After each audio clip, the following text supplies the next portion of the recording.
Okay, in the interest of time, we'll go ahead and kick off tonight's video series brought to you from the Dermatology Education Foundation.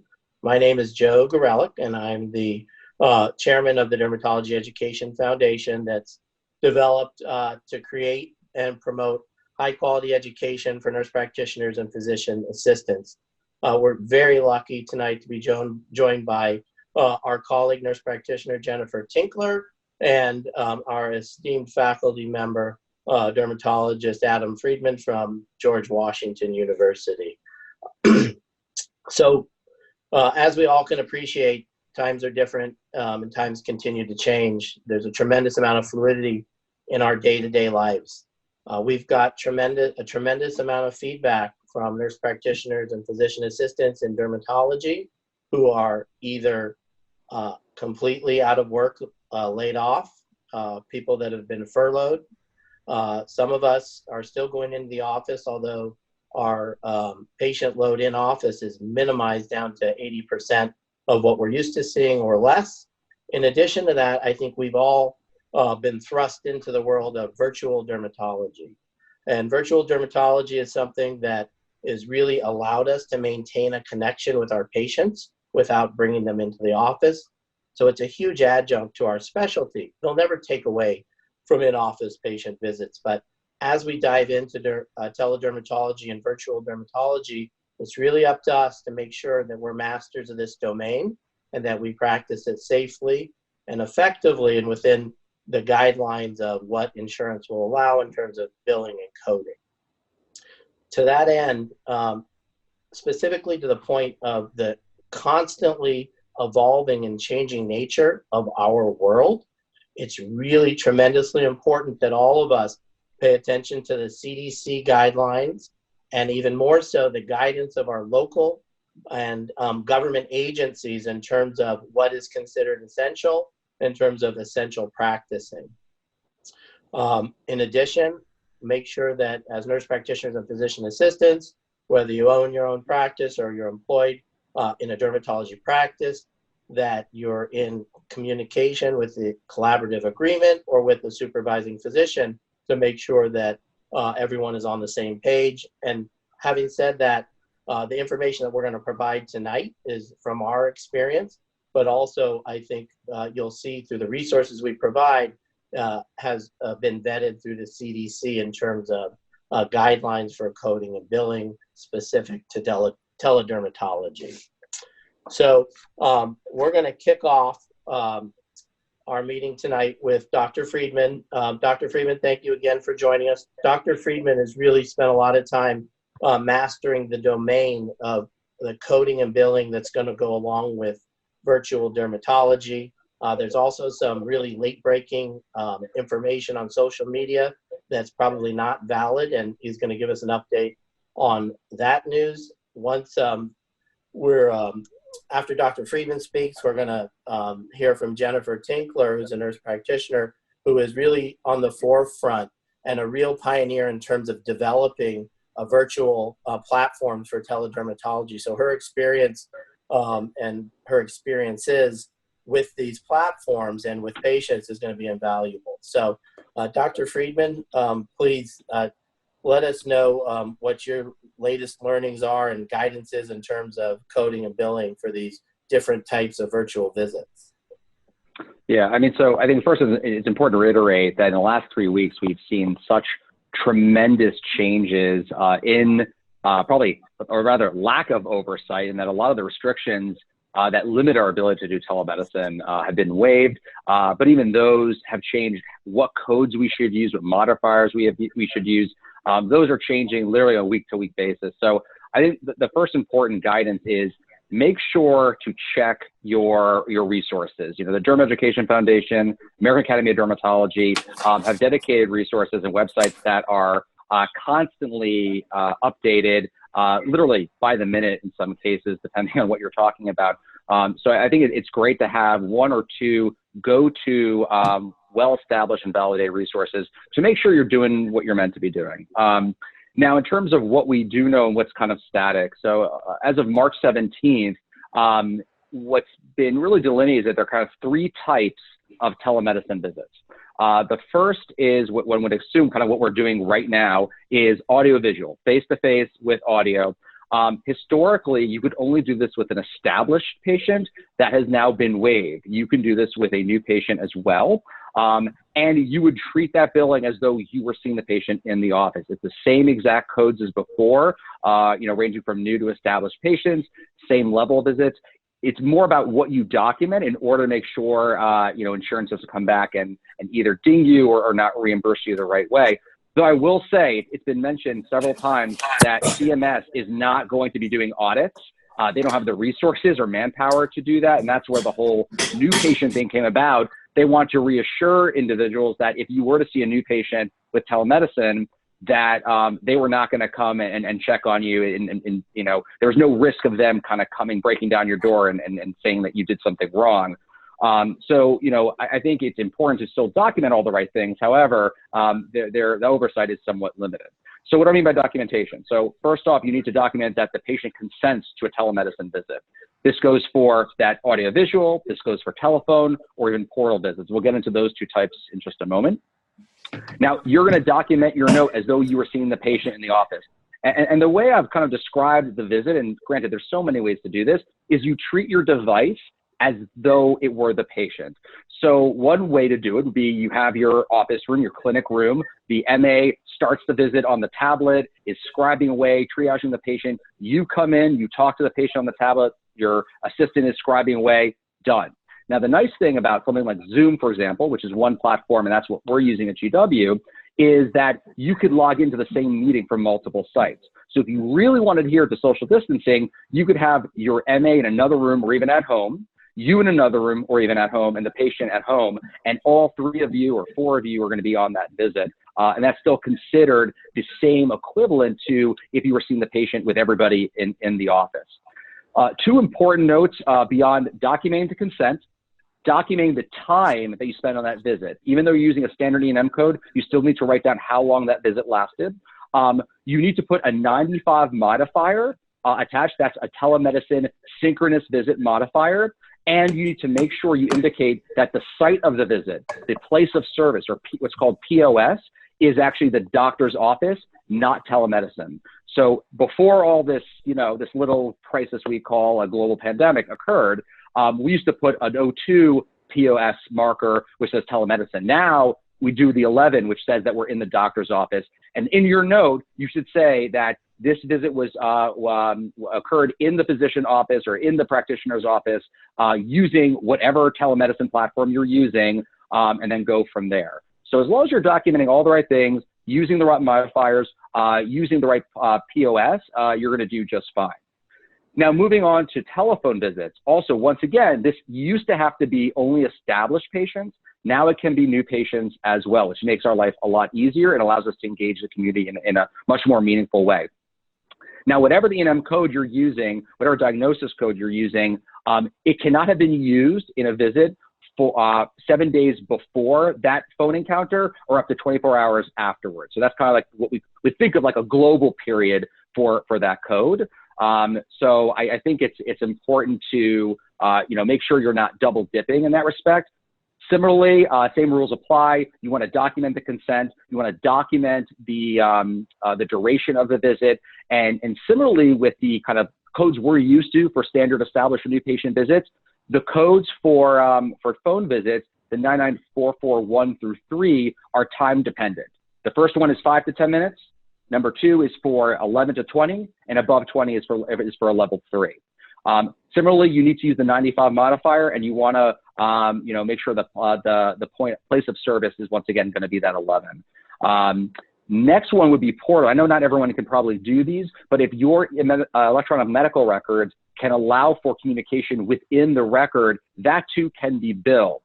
Now, I don't want anyone to get all excited that phone visits as well as these portal visits are going to be big money makers. They're reimbursing on average between $15 and $20 per visit.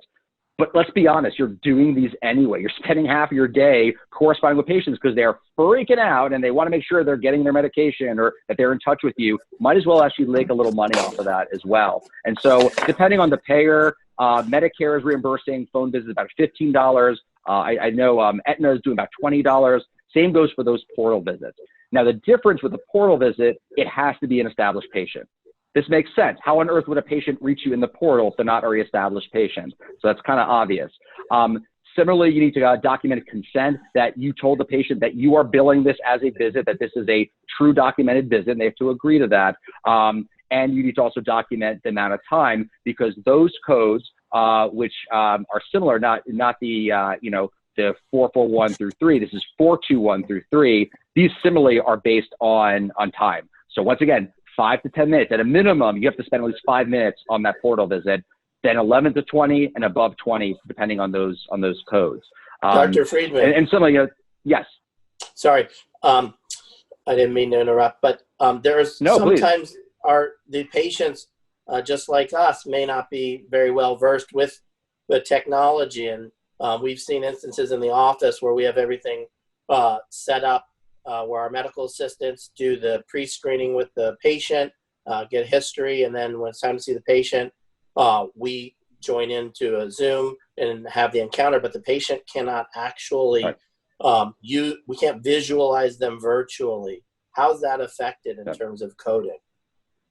So you need to get on my head jokes. That's exactly where I was headed next. So we have these really well-defined buckets: your audiovisual, your audio only, and your portal. But then you're right, things go wrong, and we have to be able to adapt and be nimble in that setting. Like, for example, you have that 90-year-old who's all ready for her first Zoom encounter, and you get on, and just like with any FaceTime with a grandparent, they're like, wait, where are you? Where'd you go? I don't know.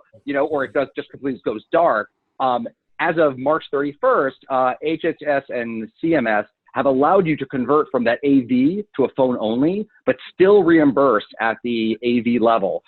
So you just need to document in your note that this was supposed to be, this was all intents and purposes, this was going to be an audiovisual visit. However, due to digital ineptitude, due to poor connection, due to whatever, the visual component of it was not able to be executed.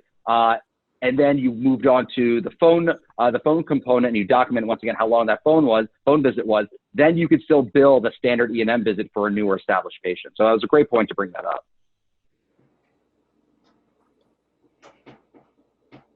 And again, the benefit of the virtual visit in terms of reimbursement, those are now reimbursed as regular office visit codes. And I don't know if we mentioned it, but we do have a reference page, kind of a quick reference page on the website that can be you can use as you're doing your coding. I mean, the silver lining to everything going on is it's forcing us to become really adept at using telemedicine platforms. I mean, telemedicine's been around for a long time, especially in dermatology, and I think we stand really at the front of the line with respect to a specialty that can really utilize this effectively with a lot of patients. The question will be, is once this crisis abates, will those same waivers be in place? Will we still be able to charge the same level as an in-office visit? And if we can't, will it be worth our while to do so? And so I think that answer is not coming for a long time. But for the time being, one way to prevent yourself from becoming furloughed or lose your job or even lose your practice, ramping up telemedicine for medical derm is definitely feasible. Cause I think it behooves us to talk about cosmetic visits, which obviously mostly are procedural. You still can do cosmetic consults, and that would not be billed. That would be obviously a fee for service. And I know some cosmetic derms are charging around $75 for that consult that's applied to future procedures. The other thing to that point that has come up about reimbursing packages that are prepaid, and a lot of people are doing that in order to maintain that loyalty. So, because this is not going to last forever, we're going to open up again. You want to have the stampede coming into your office when you do, and the best way to do that is maintaining that contact with your clientele, but also really being mindful of what's going on and addressing their concerns, and of course reimbursing them when you can't actually follow through with a prepaid package. Absolutely. I'll let you continue. I think that you're going to go on to the G codes. Well, that's interesting. So there are G codes, GC and GQ. It's unclear if those are actually being used. The main thing to talk about is that those are used for Medicare, whereas the 95 typically would be used for commercial payers. Last I read, 95 is being used across the board. So Medicare is allowing for 95. Is that going to change? I don't know. I think the point of doing that, it simplifies everyone's job, so you're not trying to remember, oh wait, what code for this? Even the coding for the actual visit code was a GC code with numbers after it, and now they're allowing for the same exact E&M codes as a commercial payer would. But yeah, I think it's important, once again, check your resources frequently, German Education Foundation, AAD, see if that changes at any point, because I imagine it's going to be extremely versatile and volatile, to be honest. But for now, it seems that you can use 95 modifier for all, regardless of payer. Excellent.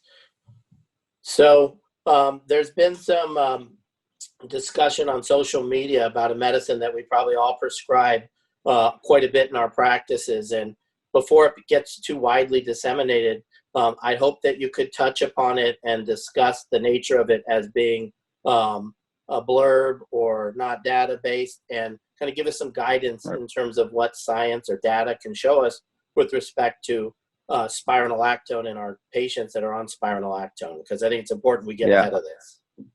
Absolutely. And I'm very hopeful that this is going to be just a blip on the radar. So to give some history to this, there was some very quickly escalating concern that spironolactone could increase the risk for COVID-19 transmission.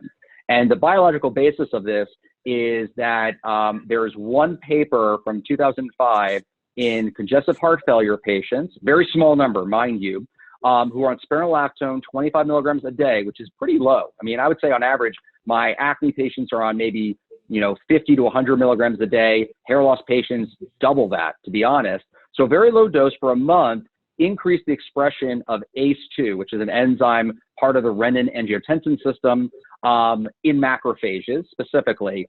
And it's this ACE2 that COVID-19 utilizes in order to get into our respiratory epithelium. And it's actually something that this enzyme will make. So the theory is, if you're expressing more of this enzyme, the ACE2 enzyme, and this has nothing to do with activity or whether activity plays a role, but in theory, if you're making more of it, then the virus has an easier time getting into our cells and causing infection. So that's where it all kind of came about. The problem is, this was in a very specific patient population, older, congestive heart failure. This was not normal, otherwise healthy individuals who, to be honest, most of our patients were put on spironolactone are, but they weren't looking at respiratory epithelium. They were looking at peripheral macrophages, circulating immune cells, which really is quite irrelevant when it comes to coronavirus. Now, on the flip side, there have been even more recent studies in animals and in vitro and cell lines from the kidneys showing that spironolactone actually reduces the expression of ACE2 when you stimulate these cells with aldosterone. So complete opposite what we're hearing from macrophages in kidney cells, we're actually seeing a reduction. And now some people are even proposing that maybe spironolactone's protective against corona. Now, either way, we don't have enough evidence to say one way or another. And the reality is, we're not really going to see societies like the AED coming out with guidance or a statement, because there's just not enough evidence to support one way or another. Because we don't really have that evidence, my philosophy and my take is we're staying the course. I'm not changing anything. I'm not taking anyone off of it. I am not limiting my use of it, because what's probably one of the number one telehealth visits we're going to see? It's going to be acne. And who is it going to be? It's going to be young women. And so I have no problem using it, but as Joe alluded to, I'm going to get ahead of it. And I'm going to tell patients about this controversy and let them decide. But it's all about going to the evidence. We definitely need better evidence. Though I would argue, given that so many people are on spironolactone for different reasons, it's been around since the early 1950s, and there are many coronaviruses. COVID-19 is just one of many. There's been no reports of increased risk of cold or flu associated with spironolactone use over the decade it's been around, or half a century it's been around. So I'm really optimistic that this was just a misrepresentation of data that really is not relevant to the current situation. I imagine more data will be coming out, but for now, I argue stay the course. Thank you. And I want to, just say a special thank you, Adam, for jumping on the live call. We were supposed to record you earlier, and we had a snafu, and I know that your family's waiting for you for dinner tonight. And so thank you so much for taking time. Before you go, I do have to ask you one question. Yeah. You're going to have wine tonight. Is it going to be blackberry or grape? So just full disclosure, everyone on, he asked me this earlier, and I said grape just because of tradition, even though it always made me sick growing up. And when we say grape, we mean this like syrupy stuff you could barely call wine called Manischewitz. Always made me sick growing up, but you know what? I'm a sucker for tradition, and so I'm sticking with it, even though that's not the answer you want. So I'll definitely have an extra glass for you, Joe. Thank you. I thought maybe you would have a chance to try the blackberry and switch gears by now, but we'll see what happens. Never. Okay. I'm a man of standards and of tradition. All right, my friend. Listen, thank you again. Thank you so much for My taking pleasure. time, and apologize to your family for letting us steal you for a few minutes. Okay, Will take do. care. Have a good night, everyone. Thank you, Adam. If you have additional questions for Dr. Friedman, please feel free to submit them through the chat, and we will, if we can get them answered for you on the end of the call tonight, we'll do that. If not, we try and address those on the front end of next week's call. So I also briefly introduced earlier Jennifer Tinkler, but we're really lucky to have Jennifer with us tonight. She has over 15 years experience in dermatology. She holds a certification from the Dermatology Nurse Practitioner Certification Board, and she's a preceptor for NP students at North Dakota State University, the University of North Dakota, and the University of Mary. So it's important to share also for tonight's discussion that she is a collaborator with the National Consortium of Telehealth Resource Centers, and she'll be speaking about that in more detail. So without any additional time, Jennifer, thank you again for sharing your experiences and giving us guidance. Thanks, Joe. This is fun. And thanks to Stacy working behind the scenes. And I can't wait until August when we can all meet in person and be done with social isolation. So I'm beyond excited to be here. I know this is really a difficult time and anxiety producing for a lot of people listening tonight. I think doing telemedicine and getting uncomfortable and trying it is going to be a great advantage to you, and it's something you may want to keep for the long term. So why am I here? I started doing telemedicine in the early 2000s. I went to the University of Minnesota with a colleague and watched a dermatologist, Dr. Kimberly Bohannon, do telemedicine for about half a day. And then our task was to go back to our organization and start doing it in dermatology. The goal was to reach our rural area. So we had patients driving 2 to 3 hours or more to come and see us from quite a large radius. And so we were credentialed at multiple sites. I had 13 rural sites that I would see patients for. So it was quite a large territory. And that led to a relationship with the University of Minnesota Institute for Health Informatics. And I've been doing telemedicine skin cancer screenings for them at the Minnesota State Fair. And so that is a fun activity. Some of my colleagues who are listening on here have helped with that, and it can be a lot of fun. I think on the day I did it last summer, we had a record number of attendees come through the fair. It was over 270,000 people that day that came through. So it was a great opportunity to just market telemedicine to people, let them see what it's like to be on the other side of the camera. We used the JED-Med Horus camera that plugs into a laptop, and it has a dermatoscope on it so that I could be at home in my house seeing patients at the fair and looking at pigmented lesions. So that was great. As far as what I do now, I have a private practice using Azova platform, A-Z-O-V-A, and anybody who's interested can use this platform. They charge a per use fee or a subscription fee depending on your volume, and this is cash-based only. This does not deal with insurance. You can set your own schedule. So I set my schedule for after hours and weekends for this. This is my side cash gig. And to do that, I've set up an LLC, and anybody that's interested, I can certainly answer questions about going about that. The other thing that I do is telemedicine through my daily practice, which bills insurance. For that, I'm using Zoom, and then we bill and chart through Athena. And then I have another telemedicine company that I work with that anybody here is available, that's willing, is available to apply to. And that's called Wheel Health. And that is a 24/7 asynchronous telemedicine platform. And with that, it is cash only. You're going to deal with just a very limited number of general diagnoses, not derm specific. So you have to get comfortable treating things outside of derm. But we're all generalists before we're specialists, and Most of us have a family practice background. And so I will tell you more about kind of connecting with that. They're actively recruiting anyone that has more than 3 state licenses. So if you don't have more than 1 license, you may want to look into some other states that you're interested in that are independent practice states. Or if you're in a compact licensure state, that will serve you well. I'm licensed in 5 states, and then I just signed a collaborative physician agreement for Florida because they have relaxed their licensing. They now have emergency state reciprocity. I'm going to give you a warning about crossing state lines and taking advantage of this a little bit later. So I just want to kind of share some tips to help you get started. Telemedicine is now the digital front door of your practice. It might be the only way you're able to practice right now. So it is ubiquitous since we have the stay-at-home orders. And if you're not using it and don't start and try it, someone else will, and they'll be happy to see your patients. And we all know that keeping a relationship with our patients through this time is very important. So don't get overwhelmed by all of the coding, the buckets. If you see the patient, you can figure out the coding later. Just see the patients. Just get comfortable with your platform. Zoom is free right now. You don't have to worry about a paid HIPAA compliant version. So if any of you are Seth Godin fans, in his book, Overcoming Overwhelm, he says, just ship. Figure out the details later. So you've never heard of deck builder's block, only writer's block. So when you go to build a deck, you just figure it out one board at a time. And that's kind of what you're going to do. See the patient, figure out the coding after.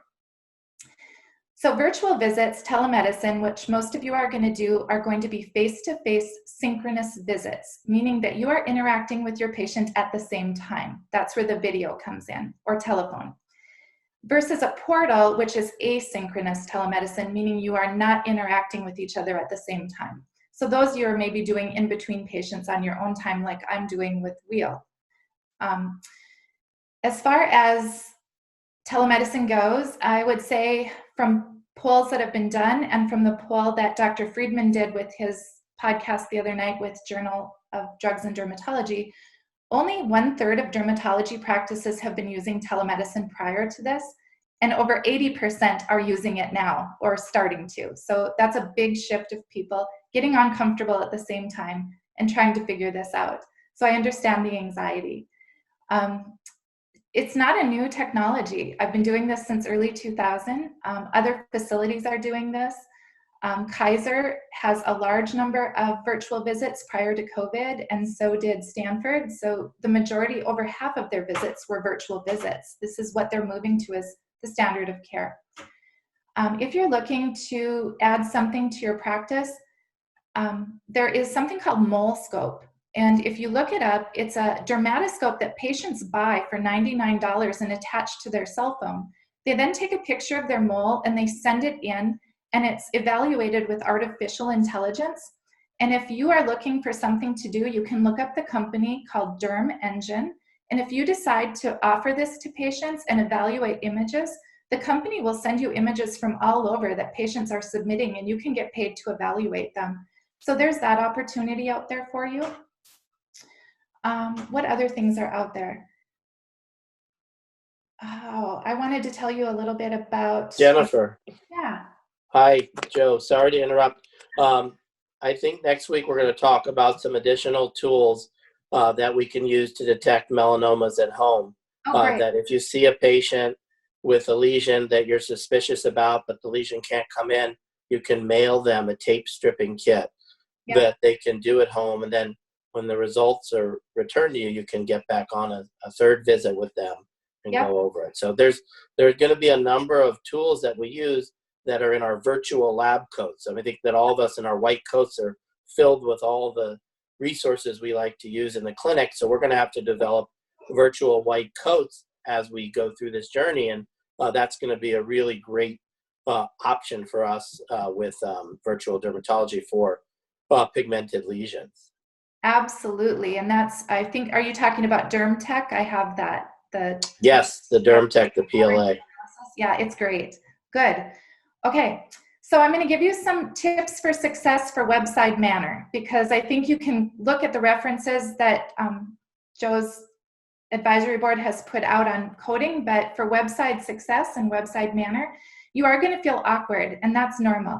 You're going to worry about connecting, and then you're going to have awkward moments at the end between saying goodbye to your patient and figuring out how to end your meeting, right? Where you're trying to smile and where is that button? And that's everybody. We're all in the same boat. So it's okay. It will feel awkward. You're experiencing a new dynamic. So you're used to being the authority in your own exam room, and now you're entering into the patient's space. Now we're in their arena, in their environment, out of necessity. So it is going to be awkward. But the reason you should do it is because all of the barriers have been removed for you right now. You don't have to worry about the licensing, originating site, reimbursement, parity. All of that is taken care of. So just be patient, be flexible, try it. Maybe don't do the visits back to back, maybe stagger them so you have a little time in between. Patient satisfaction traditionally is higher in practices who use telemedicine than it is for practices that don't use it. And so once the genie's out of the bottle and you start using it, I have a feeling you will keep it. One of the things that you should do is practice smiling more. It's really easy when you're feeling awkward not to smile, and then also be a little bit more enthusiastic than you normally would be so that it comes across the camera. And I think by doing that and using your patient's name, when you talk to them, call them by name, you're going to get better engagement from your patient. Also, please allow your patients to tell their story. So on average, it takes a patient 32 seconds to tell you what they want to say, but it only takes a provider 20 seconds to interrupt them and try to move it along. So again, be patient. If you're operating at home, because a lot of us are doing telemedicine from home, do a quick bandwidth check on your internet connection. You probably want to make sure you have at least 6 megabits per download and at least connectivity of 50 to 100 megabits to have a good visit. Test your microphone and camera with a family member before you do your first visit to make sure it works. That will alleviate a lot of anxiety. One of the things I want to talk about, that if you haven't been doing telemedicine and you're thinking about stepping out and you own a practice or are doing it on your own, not under a group or an organization, is looking at your malpractice policy. So one of the things I didn't realize when I carried CM&F is that they did not cover telemedicine, and I wasn't covered. I had to take out an extra rider for that. And so just double check with your carrier, whoever's providing your insurance, to make sure you're covered. I did switch to Berkshire Hathaway. They're half the cost, and they do cover not only telemedicine, they also cover licensed defense against the Board of Nursing, and not all insurances do. So if you ever find yourself being reported for operating out of your scope of practice, that's not a malpractice policy issue. That's a scope of practice you defend against your Board of Nursing. So that is the other reason I switched to Berkshire. The other thing is I did take out a cybersecurity insurance policy through my home and auto company. And you may not think about this because you've been doing traditional face-to-face in-person care, but we're now operating business over the internet. And you've heard of Zoom bombing and all of these sort of security breaches now. And actually, personal health information is more valuable to hackers than financial information, believe it or not. And so the cybersecurity policy will cover me if there's ever any breach in personal health information of anything I'm doing from my home on my computer. Also, I am not sending patients their Zoom meeting code and password over any portals or email. We are calling them with those when the nurse calls to give them their instructions on connecting, just to make sure that's an extra layer of security. And you may or may not want to do that. That's just something I've chosen to do. The other thing is if you are using technology right now, Medicare has waived the privacy and security laws and rules. That does not mean that your state and your third-party private payers have waived those. So don't get too comfortable with using things like Skype and Facebook. Try to pick a HIPAA secure platform to start with so that when you get comfortable, you are able to keep using it. Also, I would suggest you print a business associate agreement if you are using this personally outside of your employer. If you're employed by someone and they are contracting with the vendor, they will get that agreement. A business associate agreement is required. Zoom will provide one for the healthcare platform. Doxy.me provides a business associate agreement, and so does Azova. And that's why I've chosen to use those 3 platforms, because I know I'm covered with HIPAA with my business associate agreement. The landscape is changing so fast. Maybe other payers will follow suit with relaxed guidelines, but they may not. We don't know. When you do a video visit, you're held to the exact same standard of care as an in-person visit. Everything is the same. Your interaction, your education, your documentation, it is all the same. Again, like Adam said, make sure you document your time, because we're billing based on time. We cannot see everybody's system. We cannot lay our hands on the patient. We can't take vitals. So time is what is important to document. Also, I always document the originating site. So there are 2 sites for telemedicine. The originating site is the site the patient is at. The distant site is the site the provider is at. So you can document those. Jennifer, I'm sorry. I think that the point that you brought up about what computer you're at is really important. I think a lot of us that are employed in either bigger, larger group practices or with individual dermatologists, a lot of us are still using office provided computers, but those resources would be great for our practices as well.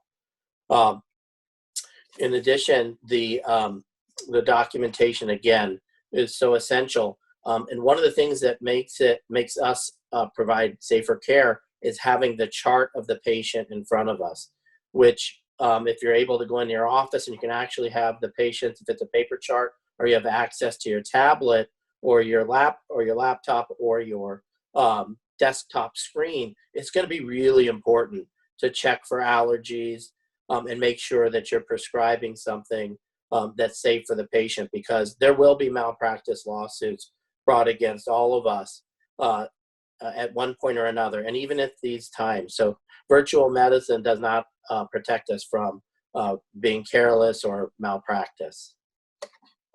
Yeah, and actually that brings up a good point for a good resource. If anyone wants and has time right now to go through a telemedicine course, there is a course offered by Veronica Pike through the American Academy of Nurse Entrepreneurs, AANE. Normally it was, I think I paid $120 to take this course. She does it in conjunction with a lawyer, so it's a very legally based to protect you. And she is offering that free right now to providers. So if you go to AANE, you can do all of the modules for free, and you'll have a really good grasp of just all of the HIPAA, the security, the privacy, all of the things that you want to be thinking of when we go back to business as normal that will matter. A couple of things about working from home. If you need a fax machine, I use a fax on my phone that's free through Doximity. If you haven't downloaded that app or joined that Doximity group, you may want to do that just to utilize their fax machine. It's been great for me after hours to have access to that. And I actually have my Cover My Meds prior auth account set up to my Doximity fax so that I know when I need to do prior auths if I'm at home. And the other thing that I've done, I don't want to use my personal cell phone to call patients. So on my G Suite account, I use Google Voice, which you get to have a phone number. So when you call the patient, it looks like you're calling from your office. You can put in your office phone number. So that, I think for my G Suite, for the HIPAA secure G Suite, I pay $6 a month, but it comes with a lot of benefits. You can store documents, it's HIPAA secure for a lot of other things. So those are things that I think if you're working at home, you might be interested in. If you're looking at other platforms other than Zoom, Doxy.me, or Azova, there's lots out there. eVisit is another platform, VC, Dermio, the list goes on. And if you have an electronic health record, often they have video capabilities built right into the platform, so that's nice. Jennifer, yeah, we're getting questions specific to Azova, the Azova platform. Could you give us just another brief recap on that? And what we'll do is we'll compile a list of telemedicine platforms, and we can list them on the blog section of the website so that everyone on the call will have access. So the website you all have access to. dermnppa.org. On the blog section is where we'll post these resources. Yep. So Azova is a charting and telemedicine platform that also bills the patient for you. And then they keep a % of each visit to cover the technology. And then they cut you a check each month on how many visits you do. You can use it for your personal patients. They're in every state. So you can just go onto their website. You can register for free. You send in copies of your malpractice, you send in copies of your license, they make sure you're legitimate and kind of, make sure before they add you to their network that you're appropriate to be seeing patients. And then every state you're licensed in, they will put you on a national map so that patients can find you. So yeah, it's a great site. It's been working well. So one thing I want to talk about before I finish up here are working outside your state right now with these relaxed guidelines. And I want to just give you a warning about that because everything is changing so fast. So with the onset of the virus, officials have taken a number of emergency actions to ease the rules on telehealth, including allowing out-of-state providers to treat residents and in-state providers to treat patients in other states. According to the federal state medical boards, which keep a tally on the states, only 24 states have enacted emergency rules aimed at relaxing licensing and credentialing, but each state has different rules, and so you have to read the verbiage and do your research before you just venture out across your state line. So the language can be it can say practice in the state, or it can say render temporary assistance, or it could say provide services with an out-of-state license, but it will not clarify if that includes telemedicine. So some states are now retracting that. They're amending it to prevent telehealth. They don't want telehealth, the big box companies, to come in and take advantage and profit and take away opportunities that their local providers could be using to keep their practices open. So I would stick with the states you're licensed in and set yourself up for success by licensing in the states you plan to practice in, rather than just saying, oh, it's the Wild West right now, I'll see anyone anywhere. And because Medicare again relaxed the license, does not mean third-party payers or the states will. So, it's not just about what CMS says right now. I know in my state, telemedicine is only allowed to established patients. However, now that Medicare says we can see new patients, Blue Cross and Blue Shield has allowed us to see new patients. They are the only third-party payer who's letting us see new patients on telemedicine. So know your payers.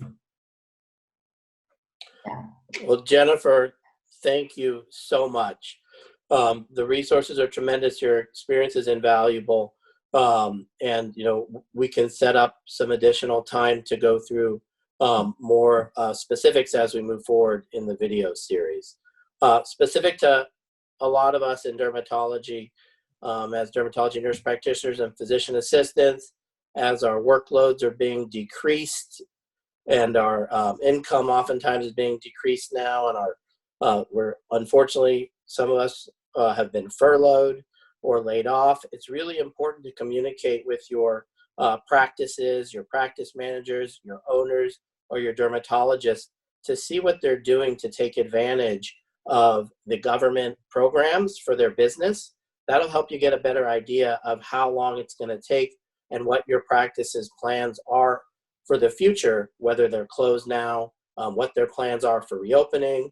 If you're open now, what's going to happen next week.